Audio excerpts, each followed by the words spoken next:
আসসালামু আলাইকুম। সীমান্ত হত্যা বাংলাদেশিদের জন্য কোনো নতুন কিছু না। দীর্ঘ 17 বছরের জুলুম নির্যাতন থেকে আমরা তাই দেখে আসতেছি। দেশের মধ্যে এত ধরনের সমস্যা আছে, যানবাহনের সমস্যা, নেতাদের ফাফড়বাজি, আর সাথে দ্রব্যমূল্যের উচ্চগতি। এই সমস্যার থেকে আমরা ফুরসাতি পাইতেছি না। এর মধ্যে সীমান্ত চোরাচালান, হত্যা, ধমকি, দাপট এইসব আমরা দেখে আসতেছি বাঙালিরা দীর্ঘ সময় ধরে। কিন্তু 5ই আগস্টের পরে গত সপ্তাহে দেখা গেছে নতুন একটা চিত্র। সেখানে দেখা গেছে বিজেপি আর বিএসএফ এর মধ্যে চোখ রাঙারাঙি। সেই পর্যায়ে এমন পর্যায়ে চলে যায় এই সমস্যাটা, যেখানে তাদের মধ্যে পতাকা বৈঠক বসে। এর আগে আসি কি সমস্যা হয়েছিল। গত সপ্তাহ লালমনিরহাটের দহগ্রামে, সেখানে বিএসএফ, ভারতীয় বর্ডার গার্ড সংস্থা, তারা শুরু করছে কাঁটাতার নির্মাণ। এবং বিএসএফ এর পক্ষ থেকে বলা হয়েছে যে এই যে কাঁটাতার যে নির্মাণ করা হইতেছে তা টোটালি অযৌক্তিক। কিন্তু ওই দিক থেকে বিএসএফ দাবি করে আসতেছে 2010 সালের চুক্তি অনুযায়ী যে তারা কাঁটাতার দেওয়ার পারমিশন আছে 4 ফুট এরিয়ার মধ্যে। কিন্তু বাংলাদেশের পক্ষ থেকে বলা হইতেছে যে তাদের সীমান্ত তারা কাঁটাতার কেন, যা খুশি তা করতে পারে। কিন্তু সীমান্ত পরবর্তী যে এরিয়াগুলো আছে সেখানে 2 কিলোমিটার বাফার জোন আছে। সমস্যা হলো এই বাফার জোনে যদি কেউ কাঁটাতার বা কোনো ধরনের কাজকর্ম করতে যায়, সেখানে দুই পক্ষের একমতে আসা খুবই দরকার। কিন্তু বিএসএফ, ভারতীয় বাহিনী উইথাউট বাংলাদেশ বাহিনীর পারমিশন ছাড়া এই কাজটা করে আসতেছে। এবং প্রবল প্রতিরোধের মুখে, এবং শুধু বিজিবি না, বাংলাদেশে বর্ডার গার্ড বাহিনীর সাথে বাংলাদেশের জনগণ যে দাপট দেখাইছে, সেটার কারণে ভারতীয় সৈন্যদের পতাকা বৈঠক করতে হয়েছে। এই পতাকা বৈঠকে বাংলাদেশের পক্ষ থেকে 51 ব্রিগেডের ক্যাপ্টেন এবং ভারতের পক্ষ থেকে 6 ব্রিগেড এবং 4 ব্রিগেডের ক্যাপ্টেনদের মধ্যে পতাকা বৈঠক হয়। এবং সেখানে দুই পক্ষের মধ্যে সমঝোতা হয় যে দুই পক্ষ যতদিন না একমতে আসতেছে ততক্ষণ পর্যন্ত লালমনিরহাটের দহগ্রামে আর কাঁটাতারের বেড়া হবে না। কথা হলো এই সমস্যাগুলো বাংলাদেশ কতদিন ধরে ফেস করতেছে। এই কোনো সমস্যা নতুন কিছু না। আমরা যদি দশকের পর দশক পেছনে যাই, দেখা যাবে 1947 সাল থেকে এই সমস্যাগুলো তৈরি হয়ে আসতেছে। 1947 থেকে 71 সাল পর্যন্ত যতদিন আমরা পাকিস্তানের অংশ ছিলাম, তখন আমরা দেখছি সিলেটের বর্ডারে বা আসামের ওই সাইডগুলোতে বিভিন্ন ধরনের কেওস সৃষ্টি করে আসতেছিল ভারতীয় বাহিনী। এরপর দেশ স্বাধীনের পরের থেকে 1971 সাল থেকে 2024 সাল পর্যন্ত আমরা দেখতেছি বারবার কিভাবে আমাদের দেশের জনগণদের উপর অত্যাচার করা যেতেছে। যদি আমি বিশেষ করে উল্লেখ করি, 2009 সালে আমাদের যে ফেলনি ছিল তারে কিভাবে হত্যা করে তারের মধ্যে ঝুলাই রাখা হয়েছিল।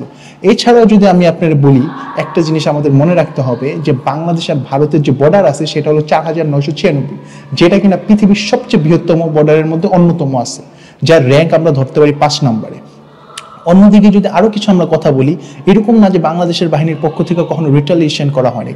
2001 সালে পাদুয়া বাড়ির যে হামলাটা হয়েছিল, সেখানে কিন্তু বাংলাদেশের জওয়ানরা বীরের মতন মোকাবেলা করছিল। এছাড়া 2005 সালের কেওজের কথা আমরা মনে রাখছি।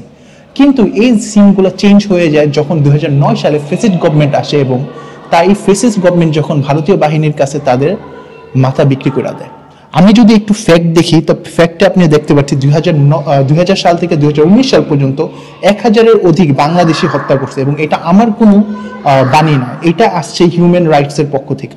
এছাড়াও যদি আমি চিন্তা করি, 2020 সাল থেকে 2023 সাল পর্যন্ত এই 3 বছরে মারা গেছে প্রায় 1923 জনের মতন মানুষ। এবং এটার সোর্স আসছে বিভিন্ন ধরনের মিডিয়া থেকে আমরা পাইছি।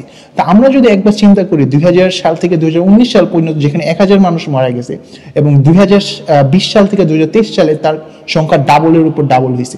এছাড়াও আমরা যদি একটু চিন্তা করি, সীমান্তের মধ্যে চোরাচালান, বিভিন্ন মানুষকে গুম করা, মানুষের লুটতরাজ করা, এইসব কিন্তু থাইমা নাই। কিন্তু এর পরিবর্তে আমাদের সরকারের আমরা শুধু দেখছি যে তারা নিন্দাই প্রকাশ করছে এবং কোনো ধরনের কোনো জবাব চাহিদা চায় নাই এই ইন্ডিয়ান সরকারের পক্ষ থেকে। এখন কথা হলো, এই বর্তমান সরকার যে অন্তর্বর্তীকালীন সরকার ডক্টর ইউনূসের, সেই সরকার কি সঠিক পথে হাঁটতেছে? আসেন কিছু ফ্যাক্ট চেক করা যাক। আমরা যদি দেখি যে গত কয়েকদিন ধরে ভারতীয় এবং বাংলাদেশ সীমান্তে যে ধরনের উত্তেজনা চলতেছে, তা প্রত্যেকটা উত্তেজনার মধ্যে বাংলাদেশ সরকার কিন্তু একটি স্বাধীন দেশের স্বাধীন রাষ্ট্রনায়কের মতন ডক্টর ইউনূস সরকারের প্রতিনিধিরা রেসপন্স করে আসতেছে। যত ধরনের সমস্যাগুলো হইতেছে তাগুলো প্রত্যেকটাই পতাকা বৈঠক করতেছে, এবং প্রত্যেকটার মধ্যে কোনো না কোনো ধরনের রেজাল্ট আসতেছে। এটা হলো সবচেয়ে বড় ব্যাপার। আরেকটি কথা হলো, যত ধরনের সমস্যাগুলো হইতেছিল, আমরা কিন্তু বাংলাদেশের পক্ষ থেকে বারবার পররাষ্ট্র মন্ত্রণালয়, বাংলাদেশে যে নিযুক্ত ভারতীয় রাষ্ট্রদূত মিস্টার বার্মা, তাকে কিন্তু বারবার আসতেছিল এবং তাকে বারবার তাগিদ দেওয়া হইতেছিল যেটা বাংলাদেশের জনগণের জন্য দেখা খুবই বিরল হয়ে গেছিল। দীর্ঘ 17 বছর ধরে বাংলাদেশের জনগণ শুধু চেতনা আর চেতনা আর চেতনা নিয়েই ভূজ্ঞার মধ্যে মরতেছিল এবং স্বাধীনতার সপক্ষ আর বিপক্ষ নিয়েই ছিল। কে যে ট্রু বাংলাদেশি এটা আমরা ভুলে গেছিলাম। তো এখন কিছু কথা বলা দরকার, এই সমস্যাগুলোর সমাধান কিভাবে বলা দরকার, বা এই সমস্যাগুলোর সমাধান কি হইতে পারে, এটা আউটকাম কি হইতে পারে। এই সমস্যাগুলোর সমাধান হইতে পারে দুই দেশের দ্বিপাক্ষীয় সমঝোতার মাধ্যমে।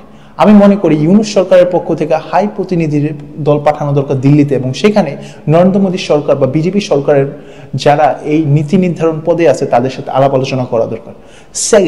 সেকেন্ড সমস্যাগুলো, বাংলাদেশের যে বিজিবি আছে, বর্ডার গার্ড সিকিউরিটি ফোর্স, সেই ফোর্সটারে আরো বেশি শক্তিশালী করা দরকার। আমাদের সীমান্তগুলো এরিয়াতে যত ধরনের রাডার আছে, রাডারের সংখ্যা আরো বাড়ানো দরকার। আমাদের হেলিকপ্টার টহলগুলো বাড়ানো দরকার।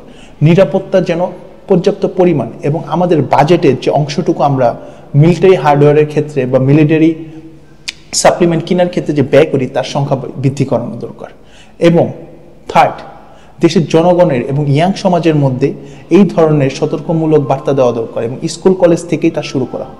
যদি আমরা এই কাজগুলো করে আসতে পারি তা আমি মনে করি শুধু স্বাধীন দেশে শুধু স্বাধীন মানুষ না, আমি মনে করি একটি গর্বিত বাংলাদেশি হিসেবেও আমরা আমাদের পরিচয় দিতে পারি।